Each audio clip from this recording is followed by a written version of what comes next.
Welcome to the Amazing Career Project. This is video number 6, assessing and closing your power gaps. So today's takeaway is this: each of us has power gaps, areas where we don't feel strong, where we don't feel confident, where we don't feel self-worth. The key is to find your power gaps, address them, and you'll move forward exponentially. So let me discuss my idea of what are these power gaps and how did I even uncover what these are. So as I mentioned to you, I had an 18-year corporate career which ended in, abruptly after 9/11, being laid off, and it was incredibly challenging for me. And I realize now I had these power gaps all along the way, but I didn't recognize it. I didn't realize it. Even though I got outside help, that outside help didn't move me forward, didn't help me see, didn't help me understand that many women are challenged with these problems, but they don't know it, right? Because we're working so hard focused on ourselves to make it work. So after leaving my corporate life and becoming a therapist and a coach, I started delivering talks and trainings around where I live in Connecticut to women, professional women, about how do we thrive through change. And this is what I noticed, and I tell you, it shocked me down to my toes. Literally 9 out of 10 working women were as broken down and miserable as I had been. And I don't mean broken down in a clinical sense. I mean exasperated, defeated, miserable. And I said, what's going on here? This literally feels like a hidden epidemic. It feels like so many women are challenged here, but they can't speak about it. They don't know where to turn. They don't know where to get help. And it's not safe to talk about it. Now, thankfully, so much has changed in the past 5 years. Women's issues are in the national conversation. If you've read the Atlantic Monthly article, for instance, about the work-life balance challenges, being what you want to be as a contributive professional and what you want to do as a family person or a mother or someone caring for your elderly parents, it's an intensely challenging time. So I noticed that these challenges are happening over and over again, and they look the same. And so I did a year-long research study with women who had those challenges but overcame them to great success. So what I'm sharing with you here is what I learned from that research study and the model that I use to understand, to help people understand, are they in a crisis mode or are they simply in a rough patch? And they're very different. What is crisis? In my view, it's when life smacks you across the face and pushes you down at your knees and you wake up and say, I will not tolerate this one more minute. I'm done. I can't continue with this. And that was me. That was me in the corporate world. And no matter what help I tried to get, therapist, career counselor, assessments, mentors, nothing moved me forward. Nothing until the universe gave me a big stiff boot out. And what I want to share with you is, it doesn't serve you to be in denial if you're experiencing these gaps, these crises. We've got to face them and shift around them, and there is a way, I promise you. So let me share with you what I learned about the 4 levels of empowerment or disempowerment. So if you can think about Maslow's hierarchy of needs, and it was a pyramid, this has a similar look. It's a pyramid where there are 4 levels.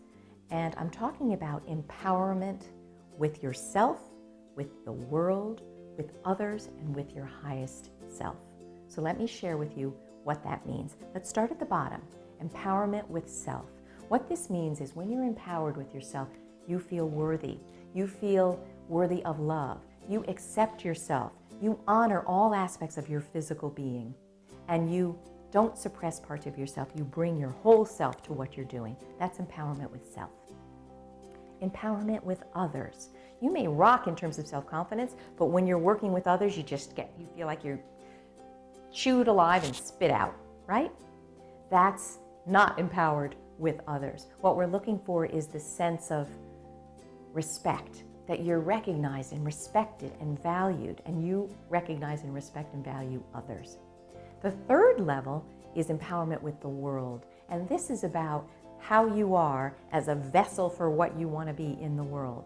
And within this level, we're talking about your financial well-being, because money, as we've talked about, is an energy form in the world, right?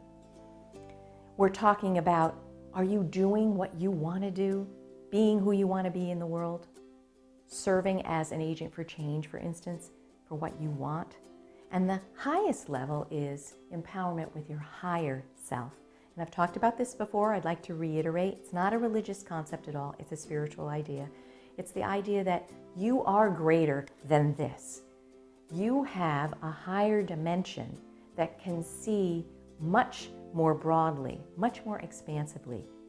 That if you connect to it, you connect with wisdom and resources and help and support and knowledge that you are not otherwise connected to. But you have to be open to accessing that information, that higher self dimension. So those are the 4 levels. What I'd like you to think about is, where do you feel you fall on that pyramid today? Where are you rocking it? And where do you feel a little less than powerful? The self, others, world, or higher self. And I want you to know it's not a linear thing. We're not going up and out. It's circular. At any given moment, you might have a challenge that brings you back down. For instance, let's say you're in the higher self mode, but then you have an ailment or an illness. That might pop you right back down to self, and you have to attend to yourself. It's all about the circularity and growing and learning and building on that learning. Now what I want to share with you about is the 12 hidden crises that I mentioned earlier that many, many working women face. My quantitative study that followed the qualitative study showed that 9 out of 10 women are having at least one of these crises, and on average, they're having 3 at the same time. That's challenging, right? To be balancing all of that, all that isn't going well. So I want to share these with you. I would like you to listen and make a note of what you feel resonates with you in what I'm sharing. And later in the homework, I'm going to help you assess, is this really a crisis or just a tough time, and what do I do about it? So in the level of the self, there are 3 crises, and they're articulated in the language of, I can't do this. I just can't. I don't have it in me. I can't, right? That's how you know there's a broken down aspect to it. So the first is, I can't resolve my chronic health problems. Now you might ask, what does that have to do with amazing career success? I feel that they're inextricably linked. I think your physical vessel is what you need in life to be all you want. And when you are chronically ill, there's a message, usually, in terms of what you're doing for a living that's impacting your health. Let me give you a personal example. As I've mentioned before, I had for 4 years in my corporate life something called tracheitis. Every 3 months I would get a terrible tracheal infection. It hurt, it was painful, I got a fever, I couldn't get out of bed, I couldn't speak. I remember looking down at my children and nothing would come out. Imagine me who speaks and sings and loves to use my voice. Voice gone. And I knew, despite all the help I was getting, something's wrong. And so I knew I needed help at a different level, and I went to an energy healer. And I wasn't open to that at the time. Now, of course, I've studied energy healing and love it. I went to an energy healer, and without knowing a thing about me, she said, wow, what are you doing for a living? And how are you being not true to yourself? You're causing an infection, not me literally, but what I'm doing and how I'm rubbing against what I really value and what I really love. It's all creating an infection here because I'm not being true to myself. I'm not speaking truth. And I thought, oh, wow, that's interesting. But I was in denial, just like we talked about in a former video. I didn't want to see it. I didn't want to leave this job of mine because it made a lot of money and it served that purpose. So I went to another energy healer. Okay, let me hear what you have to say. Same thing, but articulated a little differently. She said, this is a crying within. How are you crying within? What are you doing for a living? I said, okay, wow.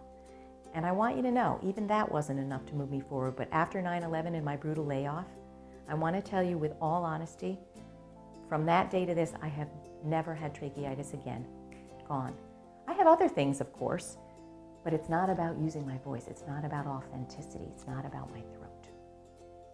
So, resolving chronic health problems. The second crisis in this domain of empowerment with self is I can't get over this loss. I simply can't. And I've lived this as well, and I want you to know I've lived all 12 of these crises. I remember after I was laid off, that first week it was such a shock. I set the alarm for the same time every morning, and I got up and I put on my suit and I left the house, and I had nowhere to go. And I drove around. And that was because I had so overly identified with who that person was that I didn't know who I was without that job, without that title, without that money and salary, right? I couldn't get over the loss of it. If that's you, and I work with so many women who come to me, they can't get over the loss of a family member who's launched a child, or they can't get over the loss of being fired or laid off. They simply can't get over it, even if they hated the job. If this resonates, I hope you'll take action, because there is a way through that. And my book, Breakdown Breakthrough, gives you specific step-by-step instructions and exercises to help you. The third is, I don't like who I've become. I can't stand who I've become. I have women who come to me who are at very high levels, who want to be inspiring leaders, want to be inspiring managers, want to be great role models, but they know they're not, because they're not, they can barely function in this toxic environment, or they're not being respected. Whatever it is, they don't like who they've become. That is a crisis, because you're here to use everything you are to the betterment of yourself and others. And if you don't like who you've become, you're not doing that. The next level, empowerment with others. Here are the three crises. The first is, I can't speak up for myself. Every time I do, it goes badly. I get punished, I get alienated. It's a disaster. I can't speak up for myself. If you look at even men and women in their first job, a much higher number of men negotiate for their very first salary versus women, 7%. So a lot of this is cultural conditioning, neurobiology, what our core goals are as women. But the point is, we have to learn how to speak up for ourselves. We have to be able to articulate our needs and goals and have them met, right? So if you find you can't speak up for yourself, that's an important breakdown moment you need to look at. The second crisis in this is, I can't stop this cycle of mistreatment. Wherever I go, whatever I do, I get mistreated. I get bullied. I get drummed out. I get passed over, or worse. I get threatened. If this is you, if this resonates, it means one core thing, that your boundaries need to be shifted. And often this comes from childhood, and you can learn much more about this in my book as well. But you can stop this cycle of mistreatment. But first, you've got to know what you'll tolerate and what you won't, and put it on your radar about what you'll never tolerate again. The third crisis in this level of others, empowerment with others, is, I can't get out of this crushing competition. It all feels so hard, like I'm in a competition and it's just crushing me down. And in these recessionary times, it's even more this way.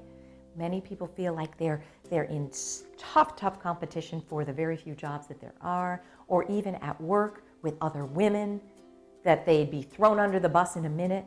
If this is you, we have to look at how you're connected to competition and how you're needing to prove yourself over and over, and we need to help you release that. The next level, empowerment or disempowerment with the world. There are three core crises to this level. The first is, I can't escape this financial trap. It means no matter what I do, I'm not making enough money, I can't pay my bills, there's always stress, there's always strain. That's a trap. And what we want to do is help you shift out of that, help you have a different money relationship. And a lot of that is looking back on what you learned and what you have to let go of, and what you're ready for, what you're ready to do. How do you use yourself in service of others and make money? But if you can't get out of this financial trap, that's a crisis. The second is, I can't use my real talents in life and work. Now, that may not sound like a crisis, but when you know you have so much to give, when you know you're capable, you're so capable of delivering value, and you can't find a way to do it, that feels like a crisis. It feels like a failure. The third is, I can't help others in the world the way I want to.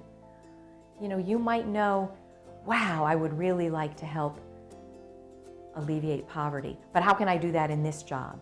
Or I'd really like to start a nonprofit, or I'd really like to mentor young girls, but how can I do that? You can do that. You have to find a way, because that's your calling, right? And it can be within your job, or it can be outside, and we're going to talk about that. Essence versus form, figuring out what you want and the right form of it. It's not always, I'm going to run out and do that for a job. It can be volunteer. It can be part of your church or your community, right? But feeling like you can't help others in the world and you desperately want to, it's a crisis. And finally, at the highest level, empowerment with the higher self. When you're not, there are 3 crises. The first is, I can't hold it all together. It's all fallen apart. I can't tell you how much I hear this. You know, I've lost my job. My husband got sick. You know, my daughter's having troubles. It's all falling apart. If it's all falling apart, you're having a crisis and you need to pull back and get help from your higher self. Just like we talked about. You need help at a different level. As Einstein said, you cannot solve a problem on the level it was created. You need it at another level, the solution. The second is, I can't balance life and work. This is the top crisis I hear over and over and over and over. How do I do this? And there's so much written about it, so much I've written about it. The reality is you can't have 2 full-time jobs if you don't want to burn out and get mad and get resentful and break down. You can't be doing everything at home and doing everything at work. You have to prioritize, and they have to be fierce prioritizations. And you've got to live with the consequences. You've got to decide what matters most to you and live with that and honor that. Finally, the last crisis in the higher self dimension is, I can't do work and play that I love. I simply can't. And if you feel that, you're connected to struggle, you're connected to the myth that you can't be all you want to be. You can do work and play that you love. We just have to figure out the right form of it again and how you want to be of use and find a way to be of value that you're paid highly for that. Those are the 12 crises on the 4 levels: self, others, world, and higher self. Please click the link below, do the homework, take the quiz. Are you just in a tough time, or is this a full-blown crisis? And if it is, read my book, Breakdown Breakthrough, with specific exercises to move you forward. You'll need to do that first before you can move forward to amazing success. We can't go from broken down and crisis-ridden to amazing success in one leap. It's a progression. We're not talking about perfection, we're talking about progress. So do that, do the work to help identify which of these resonates with you and what has to happen to move you forward. And I look forward to seeing you next time. Thank you.